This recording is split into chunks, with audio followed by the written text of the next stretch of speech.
Now, dozens of Australian tanks will be saved from the scrap heap. This is according to this new commitment by the Albanese government to Ukraine. It takes total support beyond $1.3 billion. The M1A1 Abrams model has been Australia's tank of choice for nearly 2 decades.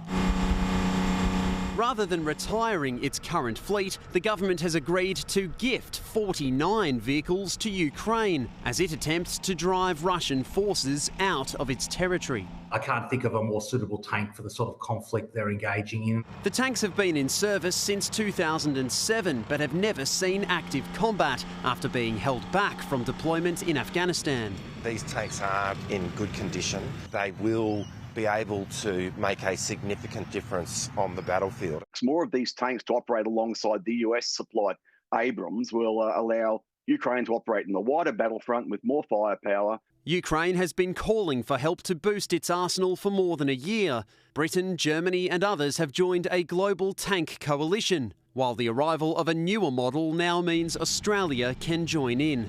We will stay with Ukraine for as long as it takes for Ukraine to resolve this conflict on its own terms, and this will not be the last contribution we make. This is unambiguously good news. It's exactly the right thing for Australia to do. The tragedy is that we didn't do this in other instances like this. For example, the retirement of the Taipan helicopters. Ukraine had requested the Taipans too, but was rebuffed. Those helicopters have instead been junked in the wake of a crash that killed 4 ADF personnel last year. The Taipans would not have helped. The Abrams really will. In addition to new drones, missiles and 120 Bushmasters, the delivery of tanks to Ukraine takes Australia's total contribution to more than $1.3 billion. Cameron Redden, Sky News, Canberra. Joining me live in the studio is the ambassador from Ukraine, Myroshnychenko. Thanks for your time. You've told us here many times you want those tanks. Now they've offered them, but why did it take so long? Look, we're very grateful to the Australian government for providing those tanks to Ukraine, and I would like to thank specifically Prime Minister Anthony Albanese, Deputy Prime Minister Rich Marles, and the entire Security Committee for their leadership in providing the tanks to Ukraine.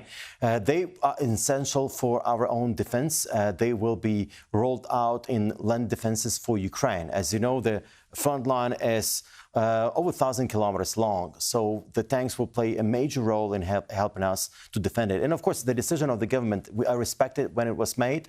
I understand previously it was still considered and there were different considerations that had to be taken into account. But what's important is that this gift has been made. Well, I did ask Pat Conroy, the interview coming up a bit later, he says that they had to work out the transition for our own army from the Abrams, which you're going to take to the new model, which have been acquired. Is that a reasonable explanation? I think it's a reasonable explanation. The good thing about these tanks is that we already had some of those types from American government, and we already have some troops who've been trained how to use them. So you're ready So we're ready to go, and they will be provided to those already who know how to operate them. And in addition to the training, which is also provided to Ukrainian soldiers in the UK by the Australian ADF, it is a significant contribution to Ukraine's defence. There's been some doubts as to what the US will do into the future beyond the presidential election. The former President Donald Trump did meet with your president during this campaign. Are you encouraged by what you're hearing now from the Trump campaign, regardless of who wins in November? Do you think that support will continue for Ukraine? We believe that support for Ukraine is an American national interest. It does matter who wins these elections, but it is in the interest of American government to make sure that Russia does not prevail in Ukraine. Therefore, we hope that we will engage with whoever is elected. It's up to the American people to decide who will be there.